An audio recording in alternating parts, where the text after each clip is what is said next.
Captain Rebecca Becca Martinez had always known she was born to fly. Growing up in the small town of Cedar Falls, Texas, she would lie on her back in the wheat fields behind her family's modest home, watching jets streak across the endless blue sky. While other girls her age played with dolls, Becca built model airplanes and dreamed of soaring among the clouds. Her father, Miguel Montanes, worked double shifts at the local auto repair shop to support his family. Her mother, Linda, cleaned houses for the wealthier families on the other side of town. They were hardworking people who believed in the American dream, even when that dream seemed impossibly far away. Mia, her father would say, wiping grease from his hands after another long day, "You can be anything you want in this country, but you have to work twice as hard as everyone else to prove it." Those words became Becca's driving force. She excelled in school, particularly in math and science. When her high school guidance counselor suggested she consider nursing or teaching, more practical careers for young women, Becca politely nodded and then secretly applied to the Air Force Academy. The day her acceptance letter arrived, Becca's parents cried tears of joy and pride. Their daughter would be the first in their family to attend college, and she was going to become a pilot. But the academy proved to be a harsh awakening. From day one, Becca faced challenges that her male classmates never encountered. During flight training exercises, instructors would shake their heads when she approached the aircraft. "Martinez," barked Colonel James Patterson, the lead flight instructor, "are you sure you can handle the stick? These birds aren't grocery carts." The other cadets snickered. Becca kept her face neutral, but inside, her determination burned brighter. She studied harder, trained longer, and pushed herself beyond every limit. While her classmates slept, she memorized flight manuals. While they relaxed on weekends, she practiced in the flight simulators. Her test scores were consistently in the top 5%. Her physical fitness ratings exceeded requirements. Yet when assignments were handed out, Becca watched as less qualified male cadets received prime positions while she was assigned to transport duties. "Transport is important too, Martinez," Colonel Patterson told her during one particularly frustrating meeting. "Getting supplies where they need to go keeps our boys fighting." "With respect, sir," Becca replied, her voice steady despite her racing heart. "I trained to be a combat pilot. My scores qualify me for fighter aircraft." Patterson leaned back in his chair, a condescending smile playing on his lips. "Martinez, let me give you some advice. The cockpit of an F-16 is no place for emotional decision-making. Combat flying requires split-second choices without the luxury of feelings getting in the way. Women are naturally more emotional. It's biology, not personal." The words hit Becca like a physical blow, but she refused to let it show. "I understand, sir." But she didn't understand. She understood discrimination, prejudice, and the good old boys club that seemed determined to keep her grounded. That night, she called her parents. "They don't think I can do it, Papa," she whispered into the phone, finally allowing her voice to crack. "Mia," her father's voice was gentle but firm, "remember what I taught you. You work twice as hard. Not for them. For yourself, for every little girl in Cedar Falls who dreams of touching the sky." After graduation, Becca was assigned to Whitman Air Force Base in Kansas. It was a strategic location, home to several important aircraft squadrons, but she was placed in the 847th Transport Unit, flying cargo planes and occasionally passenger aircraft for military personnel. Her commanding officer, Major Thomas Bradley, was a career military man with old-fashioned ideas about women in combat roles. He was polite but distant, treating Becca like a competent secretary rather than a trained pilot. "Martinez, you'll be flying supply runs too. Our bases in Colorado and New Mexico," Bradley informed her during her first briefing. "Nothing too challenging, perfect for getting your feet wet." Becca bit back her response that she'd already flown more complex aircraft during training than most of the transport pilots at the base. Instead, she nodded and said, "Yes, sir." The other pilots in her unit were a mixed bunch. Some, like Lieutenant Jake Morrison, treated her with professional respect. Others, particularly Captain Rick Stevens and Lieutenant Dave Collins, made no effort to hide their resentment. "Great," Stevens muttered after her first briefing. "Now we're babysitting." "Come on, Rick," Morrison defended her. "Martinez graduated third in her class. She knows what she's doing." "Book learning and real flying are two different things," Collins chimed in. "Wait until she faces her first real emergency. Women panic." Becca pretended not to hear, but every word cut deep. She threw herself into her work, flying every mission with precision and professionalism. She volunteered for difficult weather flights and challenging routes. Slowly, grudgingly, Some of the men began to respect her competence, but respect for competence wasn't the same as acceptance. She was still excluded from the informal gatherings where real decisions were made. She still heard the whispered comments about diversity hires and political correctness gone too far. The breakthrough she desperately wanted, assignment to a combat squadron, remained elusive. Every request was met with bureaucratic delays or polite rejections. Perhaps in a few years, when you have more experience, became the standard response. Meanwhile, male pilots with less training and lower scores received the assignments Becca had dreamed of since childhood. She watched from the sidelines as jets took off for important missions, knowing she could fly those aircraft better than many of the men in the cockpits. The loneliness was almost as difficult as the professional frustration. Dating was complicated when most men were either intimidated by her career or dismissive of her abilities. She formed few close friendships on base, partly due to her own defensive walls, and partly because she was often seen as an outsider. Quiet evenings in her small base apartment, Becca would sometimes question whether her father's advice was enough. Working twice as hard seemed to result in half the recognition. The American dream felt more like an American mirage, always shimmering just out of reach. But deep inside, the little girl who had watched jets streak across Texas skies refused to give up. Every rejection made her more determined. Every slight strengthened her resolve. She would prove herself, not just to the men who doubted her, but to every person who had ever been told they weren't good enough because of who they were rather than what they could do. Becca Martinez was about to get her chance, though it would come in a way none of them expected.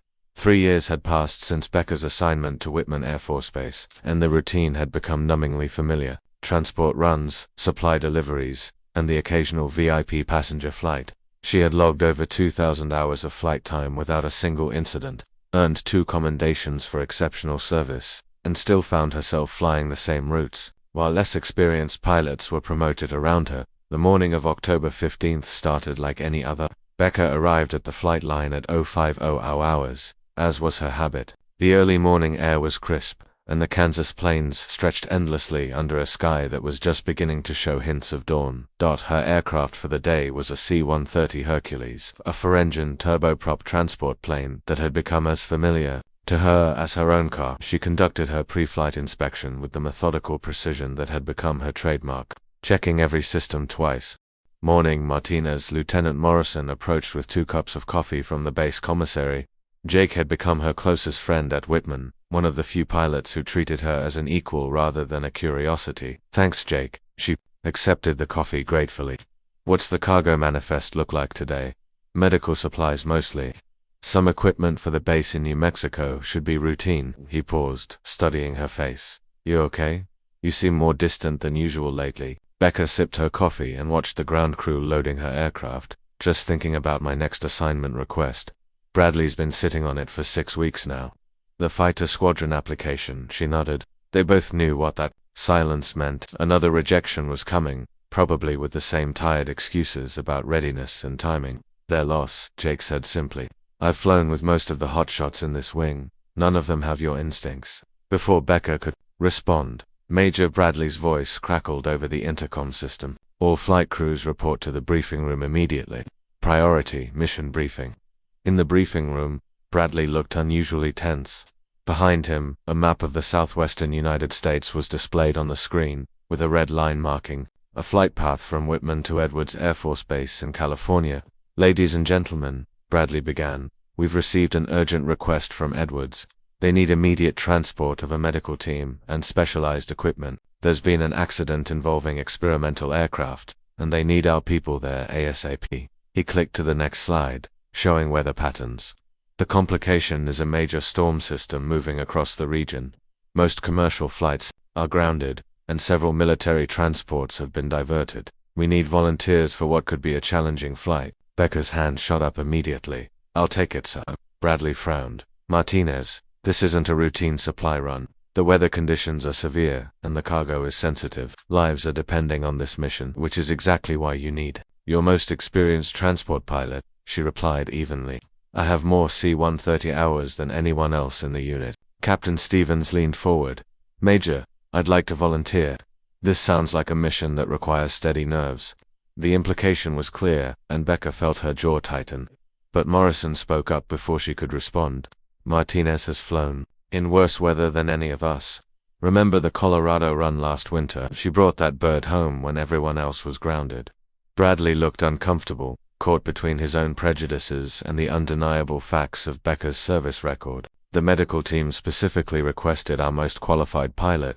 This could mean the difference between life and death for the injured personnel at Edwards. Then, the choice is obvious, Becca said quietly. I'm the most qualified. The room fell silent. Even Stevens couldn't argue with her flight record, though his expression made his feelings clear.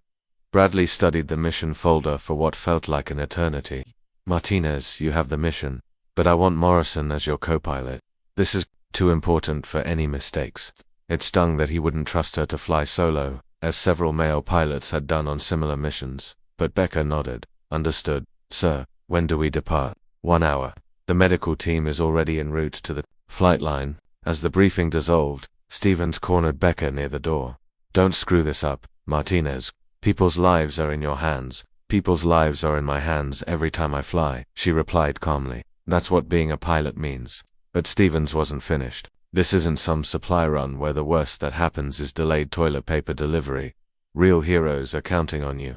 Try not to let your emotions get in the way when things get rough.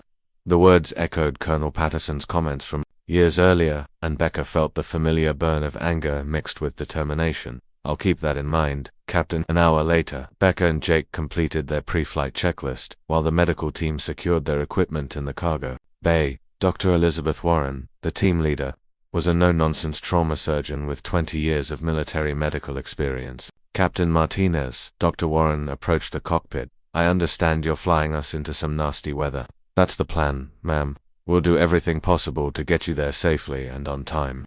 Dr. Warren studied Becca's face for a moment. You know, I've been in military medicine long enough to recognize competence when I see it. The men back there are nervous about the weather, but they should be nervous about the patients waiting for us. Get us there, Captain. The vote of confidence meant more to Becca than she could express. Yes, ma'am. As they taxied toward the runway, Jake ran through the final systems checks. Weather report shows severe turbulence starting about 2 hours. Outstorm system is larger than they initially predicted.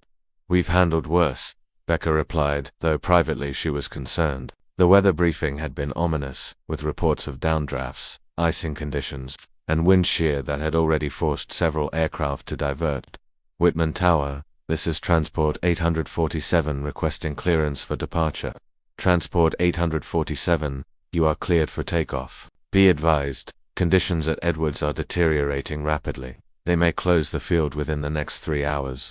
Becca advanced the throttles, and the C-130 began its takeoff roll. As they lifted into the morning sky, she felt the familiar surge of confidence that came with being airborne. This was where she belonged, where all the doubt and discrimination fell away. In the cockpit, there was only the aircraft, the mission, and her skills. But as they climbed toward their cruising altitude, dark clouds were gathering on the horizon, and Becca had no idea that the next few hours would test everything she had learned about flying and about herself. The storm ahead would be unlike anything she had ever faced. But more than that, it would finally give her the chance to prove what she had known all along, that courage, skill, and determination had nothing to do with gender, and everything to do with the heart of the person flying the plane. 2 hours into the flight, the first signs of trouble appeared on the weather radar. What had been scattered storm cells during takeoff had consolidated into a massive system stretching across their entire route to Edwards Air Force Base. The green and yellow blips on Becca's screen were rapidly turning orange and red, indicating severe weather. Edwards Control, this is Transport 847, Becca radioed, requesting updated weather information and possible routing alternatives. The response crackled through heavy static. Transport 847, Edwards Control, be advised, we have multiple aircraft diverting due to severe weather, wind shear reports, heavy icing, and visibility near zero. Recommend you consider alternate destinations. In the cargo bay, Dr. Warren's medical team was preparing for what could be a life-saving intervention at Edwards. 3 pilots had been injured in an experimental aircraft accident, and 2 were in critical condition. The specialized equipment and surgical team aboard Becca's C-130 represented their best hope for survival. Jake studied the weather display with growing concern. Becca, this system is huge. If we divert to Denver, we're looking at a delay minimum, and that's assuming the storm doesn't continue moving east. Becca checked her fuel calculations and flight plan. The patients can't wait for hours. We can make it through. Are you sure about this? I've never seen weather this severe. She understood his concern. The storm system was displaying characteristics that veteran pilots learned to fear: multiple layers of severe weather, unpredictable wind patterns, and the kind of atmospheric instability that could turn a routine flight into a nightmare. But in the back of her mind, she could hear Captain Stevens' words: try not to let your emotions get in the way when things get rough. She had been waiting 3 years for a mission that truly mattered, a chance to prove that she belonged in the cockpit of something more challenging than routine transport runs. This was that chance. We're going through, she decided. Inform Dr. Warren that we might experience some rough weather, but we're maintaining course for Edwards. Jake nodded, though she could see the doubt in his eyes. He trusted her skills, but this was beyond anything either of them had experienced. As they entered the storm system, the C-130 began to shake. At first it was mild turbulence, the kind that made passengers uncomfortable but didn't worry experienced pilots. Then the aircraft dropped suddenly, as if an invisible hand had yanked it downward. Jesus, Jake muttered, gripping his armrests as they fell through what felt like an elevator shaft in the sky. Becca maintained her grip on the controls, feeling the aircraft's response to the violent air currents. The C-130 was a sturdy bird, built to handle rough conditions, but even she could feel the stress on the airframe as they bounced through the storm. Transport 847, Edwards Control. We're showing you entering severe weather. What's your status? Still en route, Edwards. Experiencing moderate to severe turbulence, but all systems normal. It was a pilot's instinct to downplay problems, but, privately, Becca was beginning to worry. The turbulence was unlike anything she had encountered in training or during her years of transport flights. The aircraft would suddenly climb hundreds of feet, then drop just as quickly, as if riding an invisible roller coaster. In the cargo bay, Dr. Warren and her team were struggling to secure their equipment against the violent motion. One of the younger medical officers was visibly sick, and even the experienced trauma surgeon looked concerned. How much longer? Dr. Warren called toward the cockpit.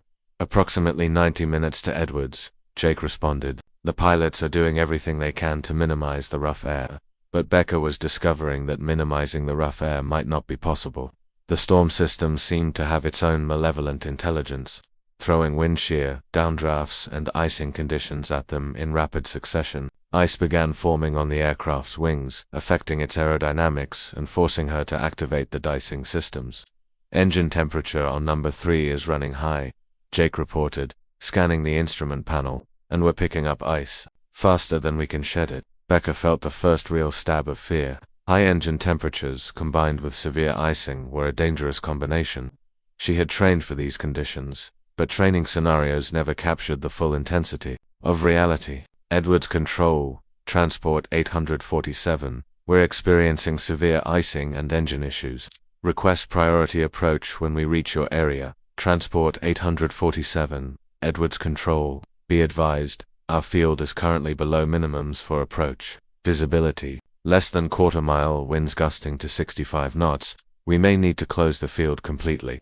The news hit like a physical blow. If Edwards closed, their alternate airports were hours away, and they might not have enough fuel to reach them while fighting these conditions. Jake, run the fuel calculations again. How much time do we have? Jake's fingers flew over the flight. Computer, at current consumption, including reserves, we have about 2 hours of flight time remaining, maybe less if we keep fighting these headwinds. 2 hours to reach a destination that might be closed when they arrived.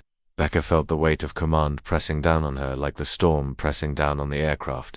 In the cargo bay, medical equipment designed to save lives bounced and rattled with each violent jolt. Dr. Warren's team depended on her to get them to Edwards safely. The injured pilots at Edwards depended on them to arrive in time, but more than that, Becca realized, this was her defining moment. Every male pilot who had doubted her abilities, every superior who had questioned her readiness for combat missions, every whispered comment about women being too emotional under pressure, it all came down to the next hour of flying. Captain Stevens' words echoed again, try not to let your emotions get in the way. The irony wasn't lost on her. The men who had questioned her emotional control were safely on the ground, while she fought through conditions that would test any pilot's nerves. Her emotions weren't getting in the way, they were fuel for her determination. Transport 847, be advised we have reports of severe wind shear on approach to Edwards. Multiple aircraft are declaring emergencies. Jake looked at her with obvious concern.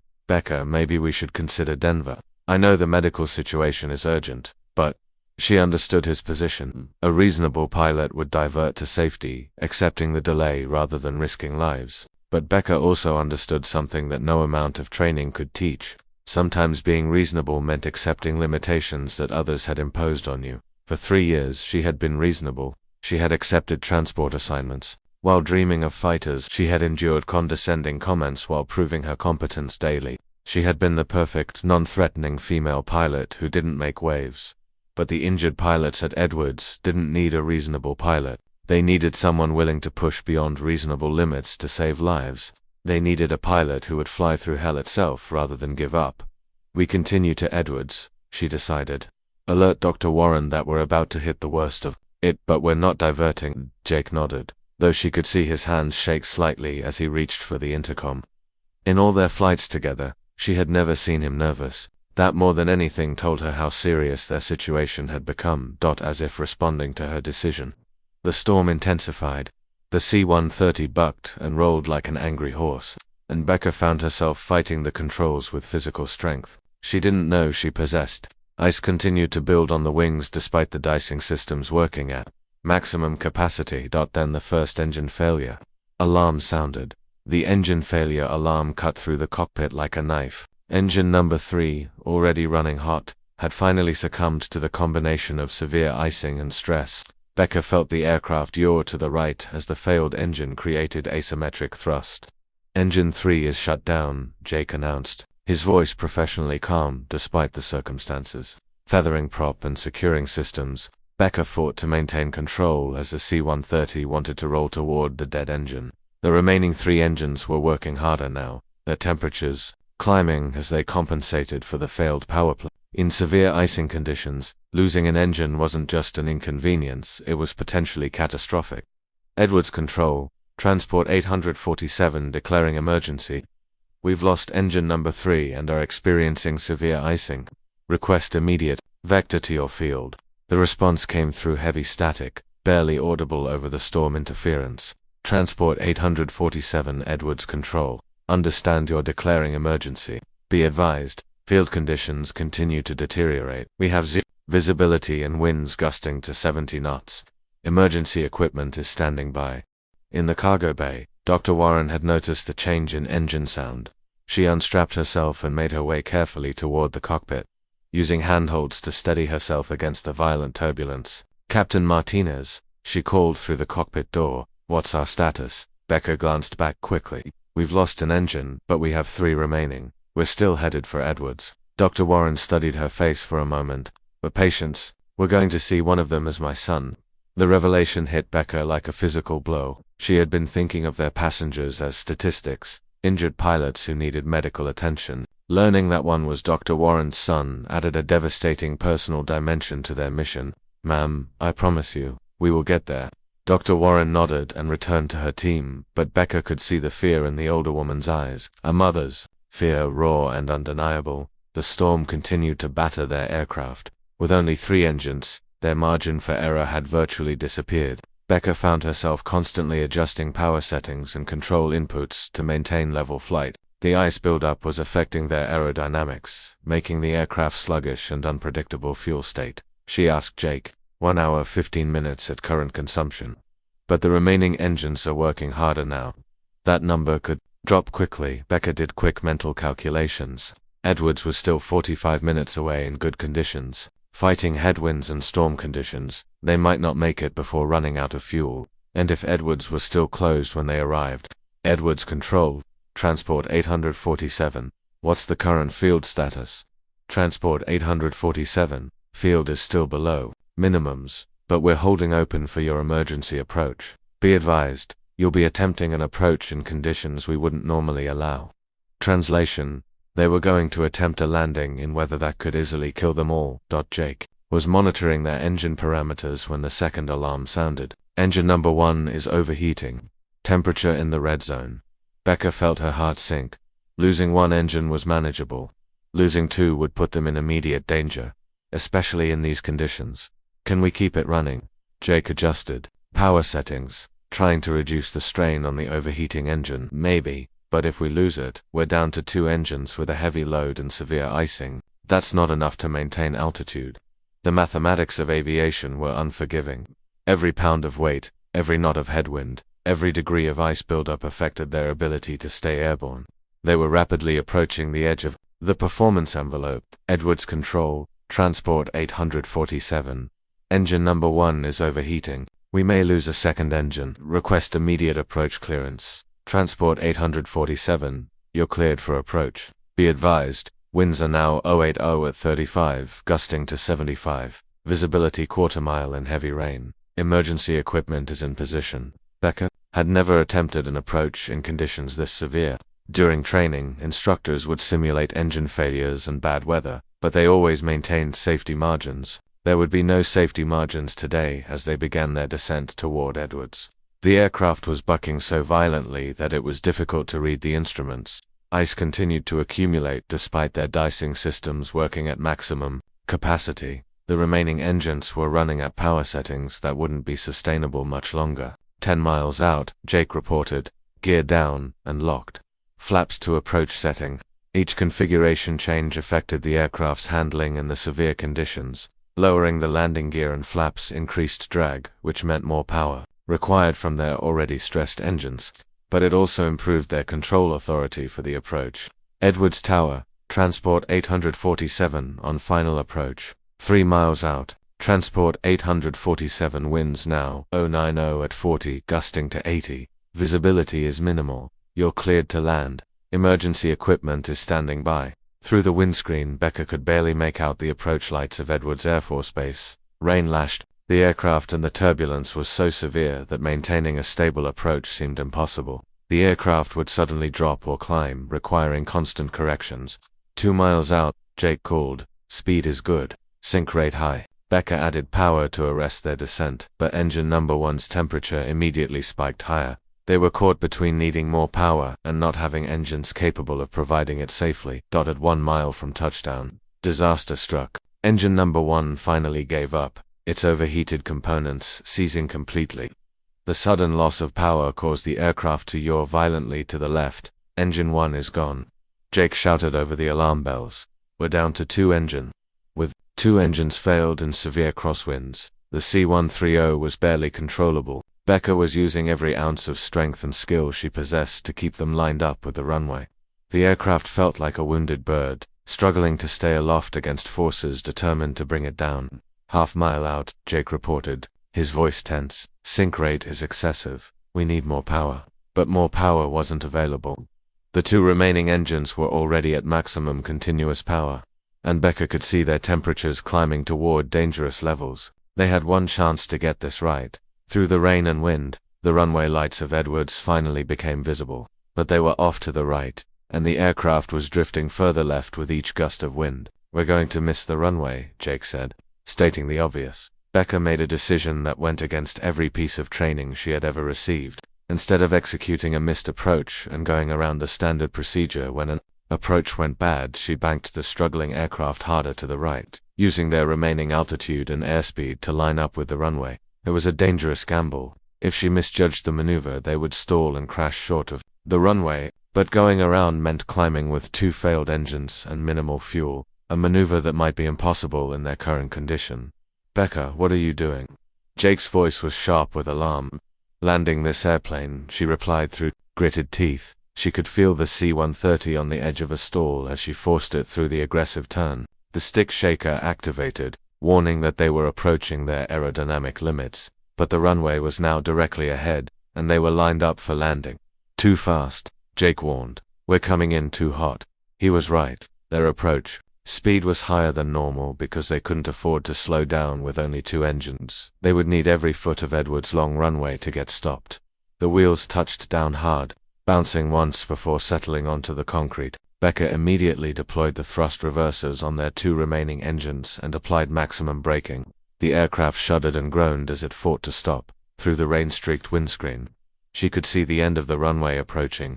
Rapidly, emergency vehicles were racing alongside them, red and blue lights flashing in the storm. Finally, with less than 1,000 feet of runway remaining, the C-130 rolled to a stop.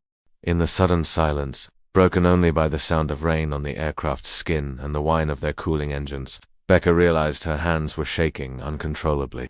She had just accomplished something that most pilots would consider impossible, landing a heavy transport aircraft with 2 failed engines in conditions that had closed the field to all other traffic. Jake was staring at her with something approaching awe. Jesus, Becca, I've never seen flying like that. But there was no time for congratulations.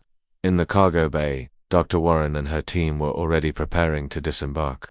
They had critical patients to save, and Becca had gotten them there alive. Emergency crews surrounded their aircraft and the medical team rushed toward waiting ambulances.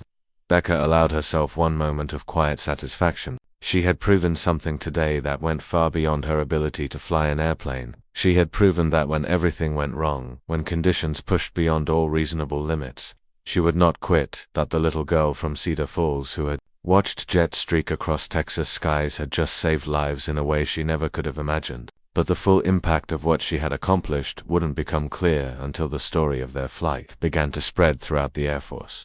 Word of the emergency landing spread through Edwards Air Force Base within hours, then rippled outward through the entire Air Force network with the speed of a wildfire. By the next morning, Captain Rebecca Martinez had become the subject of intense discussion in Pentagon briefing rooms and pilot lounges across the country. Dr. Warren's son, Lieutenant Michael Warren, was among the 3 injured pilots. The aircraft accident had left him with severe internal injuries that required immediate surgery. The specialized equipment and surgical team that Becca had delivered through impossible conditions made the difference between life and death. Captain Martinez, Dr. Warren found Becca in the base operations center where she was completing post-flight paperwork. Michael's surgery went well. The doctors say if we had arrived even an hour later. She paused, emotion choking her voice. You saved my son's life. Becca looked up from the incident reports she had been filling out. The bureaucracy of aviation meant that even heroic flights required extensive documentation. I was just doing my job, ma'am. No, Dr. Warren said firmly. What you did yesterday was far beyond anyone's job. I've been in military medicine for 20 years, and I've never seen anything like that landing. You brought us through conditions that grounded every other aircraft in the region. The praise felt surreal after years of being dismissed and underestimated. But before Becca could respond, Jake burst into the operations center with a copy of the military news bulletin.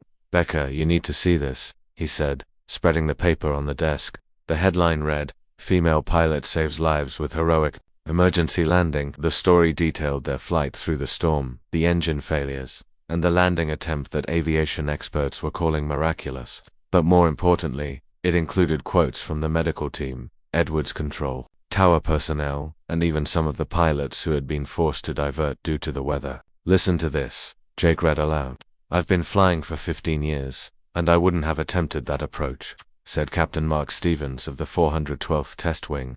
What Captain Martinez accomplished should be required reading at every flight school in America. The irony wasn't lost on Becca. Captain Stevens, not the same Stevens from Whitman, but the sentiment was familiar, was praising the kind of aggressive flying that her critics had always claimed women couldn't handle. Over the following days, the recognition continued to build. The Air Force Times ran a detailed analysis of the flight, interviewing meteorologists who confirmed that the storm had been one of the most severe on record. Aviation safety experts studied the engine failure sequence and concluded that most pilots would have been forced to crash land or bail out. But the call that changed everything came on Thursday morning. Captain Martinez, this is General Patricia Hayes from Air Force Personnel Command. I need to speak with you immediately.